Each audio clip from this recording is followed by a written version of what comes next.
And then camping, the camping scene was really just a bonding experience for everyone who was there in that scene. We all went out, they filmed us doing different camping activities while we were in character, of course, and it was really fun.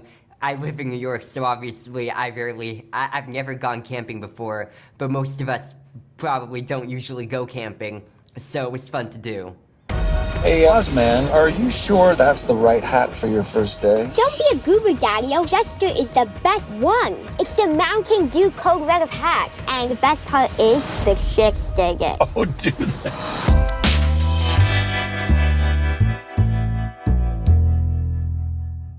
Jacob, I want to start with you because there's a lot. This is a tough role for any actor.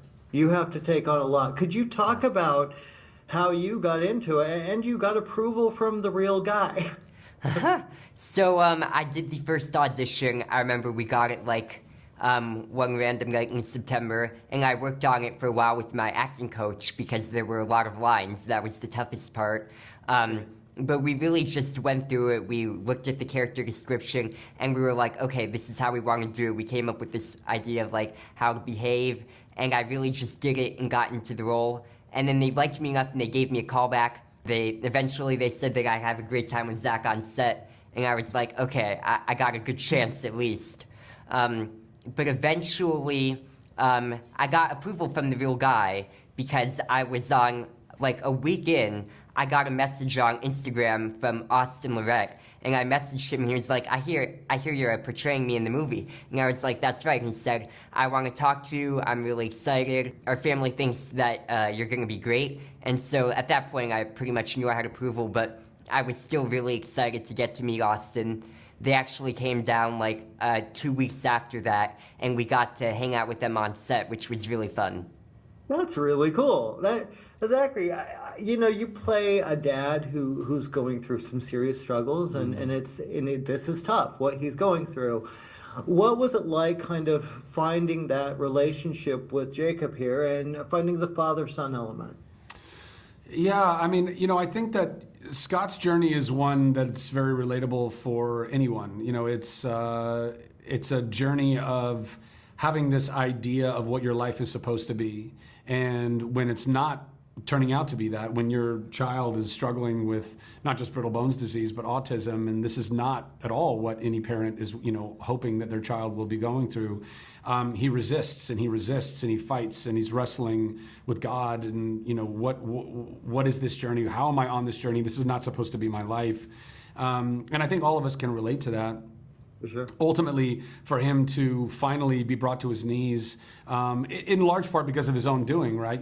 Turning to the bottle to be drinking away his frustrations, drinking away his anxieties and his anger, only brings more difficulty into his life, and then that really breaks him. And I think that Jacob, we were so blessed that we had time to not just spend time on set but off set as well. And Jacob just brought such an incredible energy to this role and authenticity to this role, and so it made it a lot easier to see him in this role and feel that push and pull that Scott and Austin had.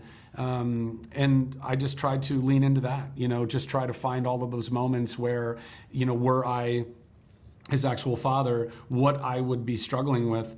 And ultimately that all came across on screen. But what a wonderful thing, though, to have the guy, the father. So, he's telling his story, and you're kind of, was there any fear or any kind of nervous, oh my God, I got to tell this the right way because I wanted to pay respect to this family? Not really. Scott is such a cool dude. Him and Teresa are super chill. Scott really started this whole ball rolling by being courageous and vulnerable enough to share their story through the book that he wrote. And then Jon Gunn wrote such a fantastic script that as long as we just kind of stuck to that plan, to that blueprint, then I thought, we're going to do right by this family, and I believe that we did.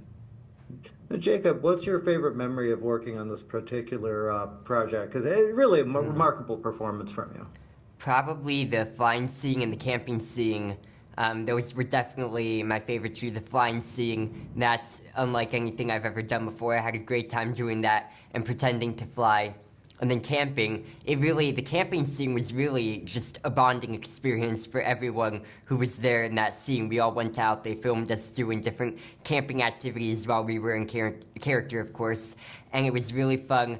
I live in New York, so obviously I've never gone camping before, but most of us probably don't usually go camping, so it was fun to do.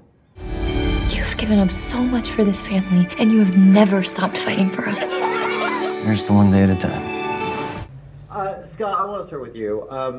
This is such a personal story. Obviously, it's got to take a lot of trust to put it in the hands of someone to tell it.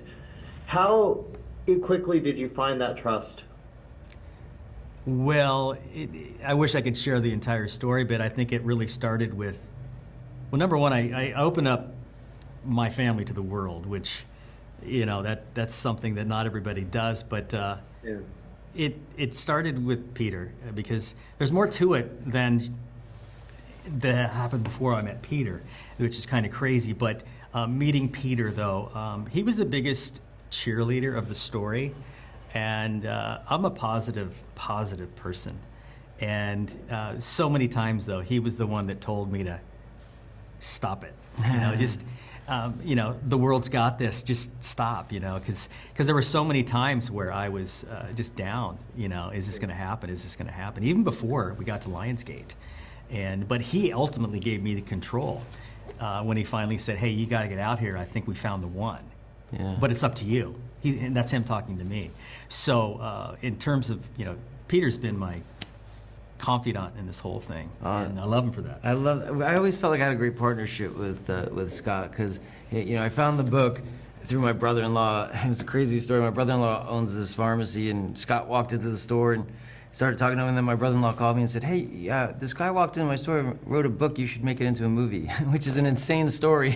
and I thought he's nuts, and I read the book, and it just really resonated with me. So I sat down with Scott, and we started this beautiful journey together. And it took us to a lot of places. Like, we had it set up at one point as a TV series, and then that fell apart. And I remember turning to Scott saying, "Hey, we could keep it going with these people, or we could take it back and start all over."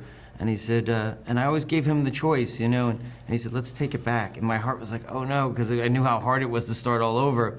And we did, and I thought, and I even had doubts myself sometimes, but I knew there was a higher power that was kind of like, you know, steering the ship. And it brought us to, you know, Kevin and Kingdom Films, and it all happened at the time that it was supposed to happen. And they came on board, and then it started happening very quickly, and we were shooting in the middle of COVID when no other studio was shooting. So it has its own divine timing, I think, this movie, and I'm just excited for it to come out right now, because I feel like the world needs it. Yeah, now, Kevin, I guess that brings me to you.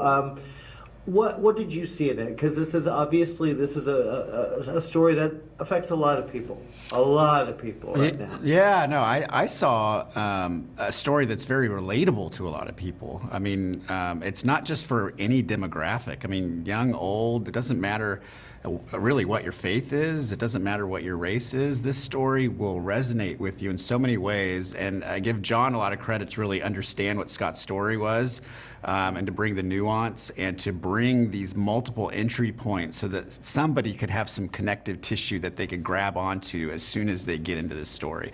Because, you know, Austin's you know, his OI disease is not something, I had never heard of it before. I mean, to be honest, I was like, okay, what's that about? And how are we going to translate this to where people can relate and understand?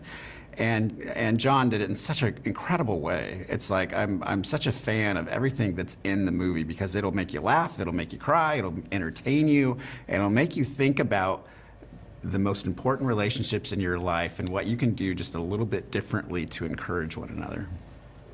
Well, here's the thing. I think that's lovely. And I think, Peter, I'm really impressed that you kind of hunted this thing down, that you really saw it through, because a lot of people kind of give up in this town, and it's easy to give up on a story like this. Yeah, well, I think part of the you know, themes of the book is resilience. And so every time I was down, I just kept going, and I felt like I had to be there for Scott because I just thought his story was so important to tell. And I'm so glad that I took that journey with him. And there were times where, like I said, it wasn't all roses. There were times where we were pushing rocks, boulders uphill, and then there were times where it felt like it was rolling back on us. But weirdly looking back, it all had to happen for us to be here at this moment. And one of the themes in the book is being so present in the moment. That at the end of the movie, when Austin says, you know, this moment right here, Dad, it's the best moment ever. I watched this movie with my daughter, and when it ended, she said, Dad, this moment right here, it's the best moment ever. And I like wanted to cry. Like, I'm almost gonna cry now. So like, I know how powerful this film is, and like, you know, there are films that go to streaming and there are films that go to theaters, and a lot of times nowadays the ones that go to theaters are actiony and, like, you know, the Marvel films. But this one is such a communal film. Mm-hmm. You know, you really have to see it with an audience because the love that you feel resonates, and just kind of like you'll feel it in the air. You know, when you go with your friends, your family, and just feel that with an audience, it's like, it's communal. And so I hope people go to the theaters and run to the theaters and see it, you know.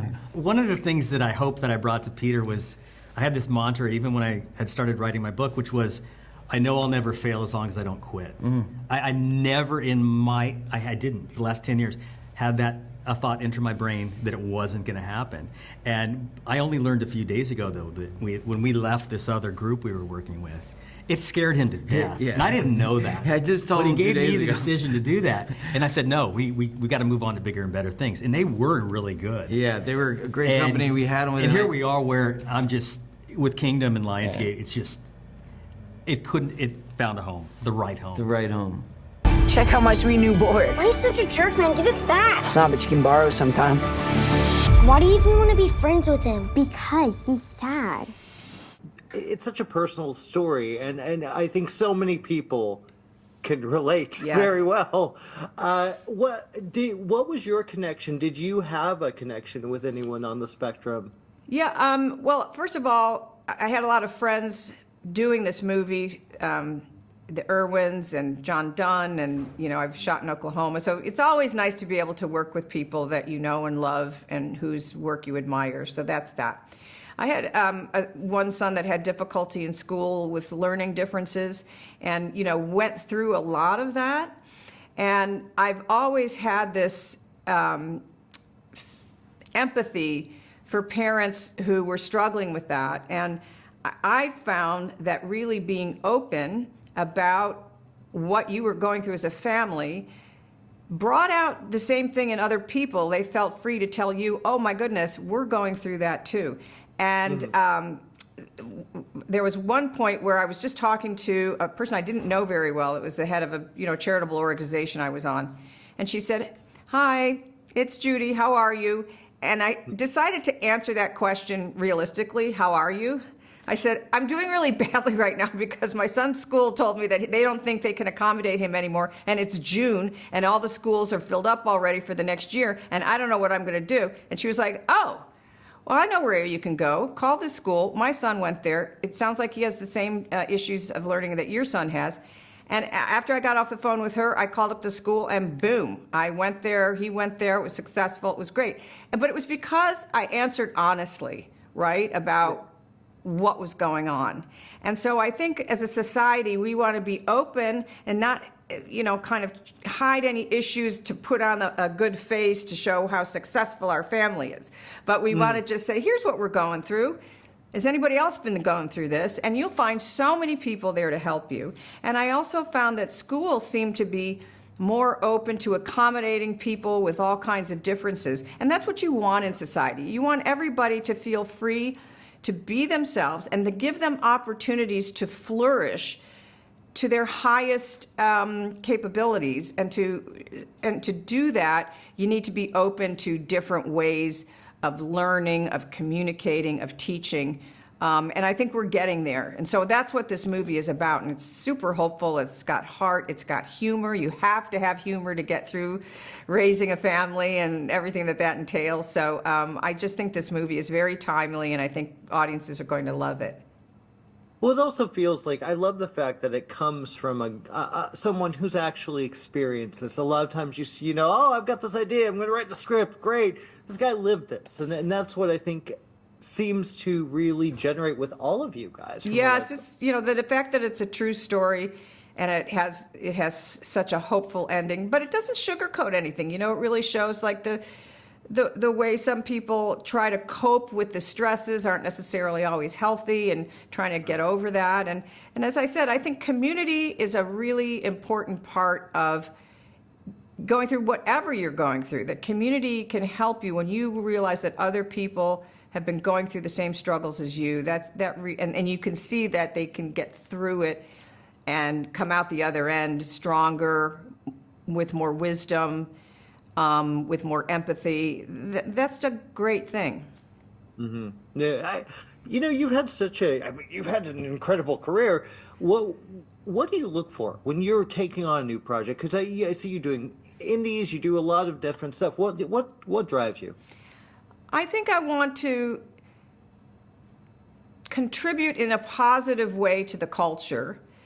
That someone will always take away something that helps them to grow emotionally, spiritually, that gives encouragement. It doesn't mean you're going to do Pollyanna movies, because really what you want to do is show somebody conquer something, right? And what it takes to get over an issue or get through a problem. So that's what I kind of look for. And by the way, that can be a comedy, because all comedy of Everybody Loves Raymond or The Middle, it's based on pain, right?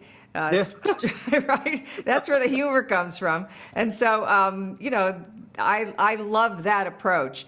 But I, generally speaking, look for something where, hey, sometimes you just want to do something that gives people a reprieve from their life. Like they just need to check out for 30 minutes or an hour or whatever.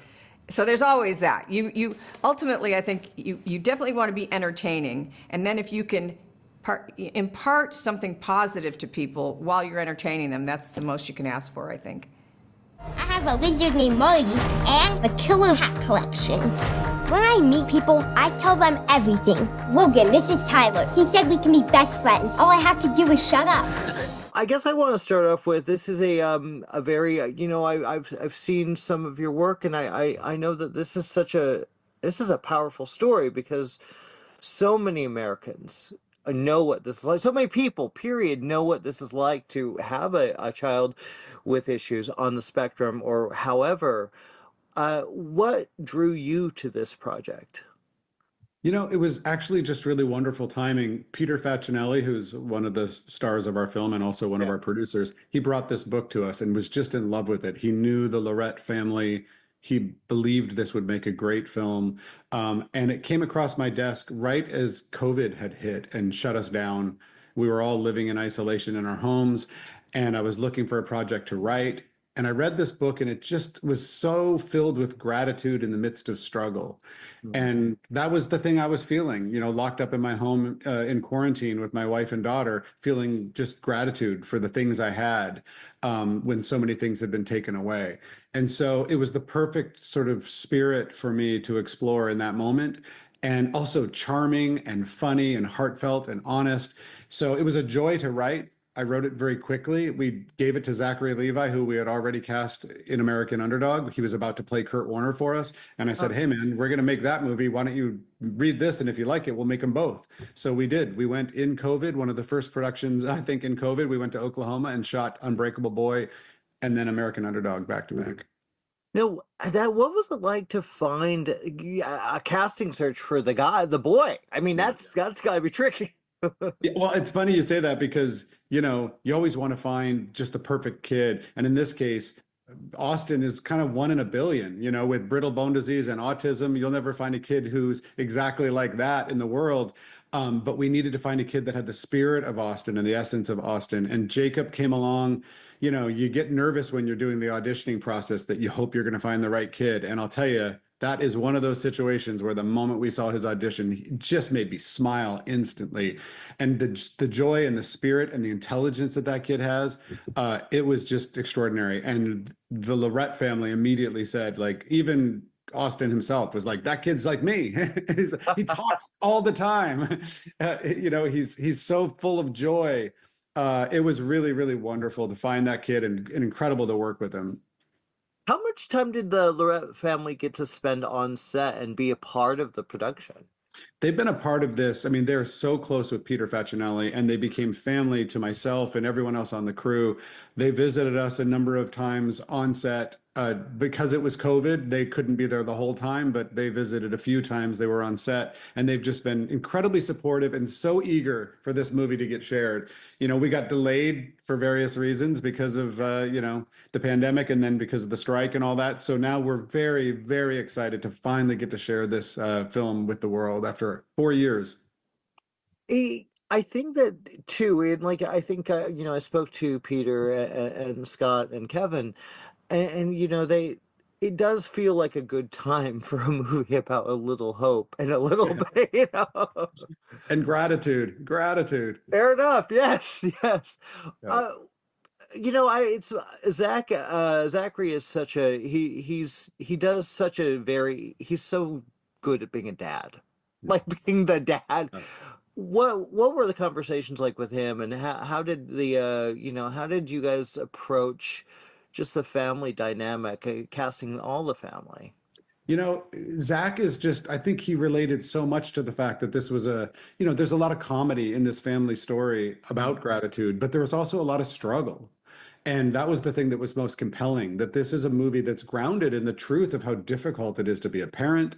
And this particular couple had so many additional challenges. They didn't know each other that well when they got pregnant. They had to fall in love over the course of raising this child. They had a child that had brittle bone disease and autism, things that they weren't prepared for and didn't know how to handle. Right. He struggled with alcoholism, Zach's character, Scott. So there was a lot that they were grappling with that really made this journey dimensional and challenging and honest. And I think Zach really responded to that, because Zach is a guy that wears his heart on his sleeve and is very open about his own challenges in life. So I think he connected to that immediately, and we bonded over that. Like, this is a story that's going to be funny and charming, but it's also going to struggle with real pain. And that's where the redemption comes from, and that's where the gratitude comes from, having seen all sides of it. So, and then when we found Megan Fahey, she had auditioned for us, and it was the first person that I saw read the scenes that just brought them to life instantly. And we were so thrilled to find her. And Amy Acker is a dear friend of mine who plays her sister, and we've worked together a few times.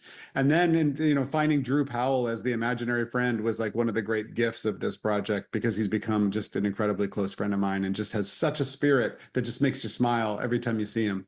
So I'll tell you, the truth really was that this movie, we became a family, a very close family, shooting this in quarantine during COVID. We're all still very close friends to this day. And I think that you can tell that when you watch the movie. I wish I could enjoy anything as much as my son enjoys everything. Woohoo! Look, Dad, it's a dragon! Because to Austin, every day can be the best day. Every moment, the best moment. This is the best day of my life! You just have to be able to see it. Thank you for clicking on our video, everybody. If you like what you saw here, please make sure you like the video and subscribe and share with your friends who like this sort of content. JoBlo was created by movie fans for movie fans, and we appreciate your support.